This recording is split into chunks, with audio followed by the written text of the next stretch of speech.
මොනවද ගෑණිය කරන්නේ තාම උයනවද? ළමයාත් බඩගින්නේ. ගෙදර වැඩක් කරන්නේත් නැහැ. නේ මන්ද මේ මිනිහටත් අම්මන්ඩිවනේ ලොකු. ඒයි සංසලා කොහොර මගේ අද්දික සුදු ෂර්ට් එක.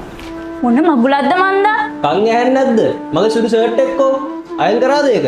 ඔයාට මාව විතරත් බෑන්නේ. අයියෝ අගර නල්ලමල එමහ ලොකු අම්මා ඉන්නේ. සංසලා මම ඔයාලට හැමදාම කියලා තියෙනවා මගේ අම්මට මුකුත් කියන්න එපා.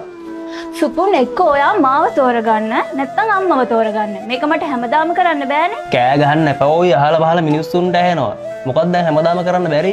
කරන්න බැරි කියන්නේ උයන්නේ නැහැ වෙලාවට. ගෙදර වැඩප්පලක් කරන්නේ නැහැ හරියට. මම දකින හැමතිස්සෙම අම්මා තමයි වැඩ කරන්නේ. මම නම් දැකලා නැහැ ඔයා ගෙදර වැඩක් කරනවා. එතකොට මමද වැරදි?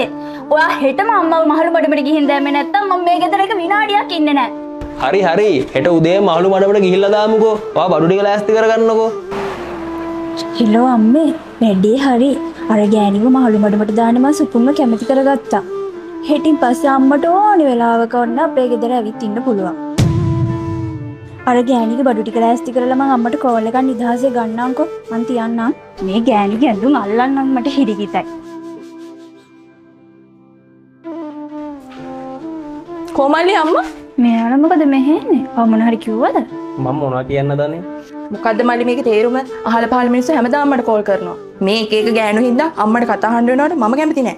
අක්කලා මල්ලිලා ඕනේ දෙයක් කරගන්න එකයි ඇත්තේ. පෙනේද අම්මන්ඩික් කට? අපි කිව්වනේ වා මුලදීම කරගන්න කලින්. හරි ඇක්කේ.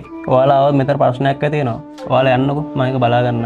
ඒ අක්කලා මල්ලිලා මට විරුද්ධව නඩු කියන්න දෙන්නේ. යන්න ගේ තුල්ල. අප්පෝ මේ ගෑණි කැමයකට ලුණු ටිකක්වත් දාලා නැහැ. මොකද්ද මේ කරන්නේ?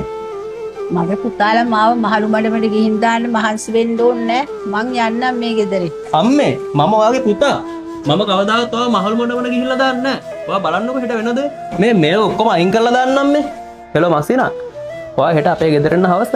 ඔයාට දෙන්න ලොකු සර්ප්‍රයිස් එකක් තියෙනවා. හැබැයි මේක ඔයාලා අක්කට එහෙම කියන්න එපා. හරි ඔයා එන්නකෝ මං තියන්න. දුවේ අපි හෙට අම්මිත් එක්ක ගමනක් යනවා. ඒක නිසා ඔයා දුවලා ගිහිල්ලා අම්මිගේ ඇඳුම් බෑග් එක ලෑස්ති කරන්නකෝ. මාතාත්තේ. අක්කේ. බබා අන්න අපේ මල්ලි එනවා. මල්ලිට මමයි එන්න කිව්වේ. ඒ මොකද? ඔය බෑග් මොකටද? මල්ලි මොකද අර පරණ බේසමක් උස්සන් එන්නේ? මේ මස්සිනා මොකෝ හදිස්සියේ මේ කැඩිච්ච බේසමක් ගේන්න කිව්වද? ඕක දෙන්නකෝ මස්සිනා මට. මෙතන තියෙන අක්කයි බඩු ඔක්කොම මේක ගන්නකෝ. මේකයි අක්කවයි දෙකම අරන් ඔයා යන්න. මගේ අම්මට සලකන්නේ නැති ගෑණියේ මට මේ බේසම තරම්වත් වටින්නේ නැහැ. ඒක නිසා ඔයා අක්කා පරිස්සමට ගෙදර එක්ක යන්න. අපි යන් අක්ක යන්න. කොහොමද ඉතින් තමුසෙකට කට හොඳ නැහනේ. අන්නේ තමුසෙක් කට වහගෙන ඉන්නවා. මායාවක්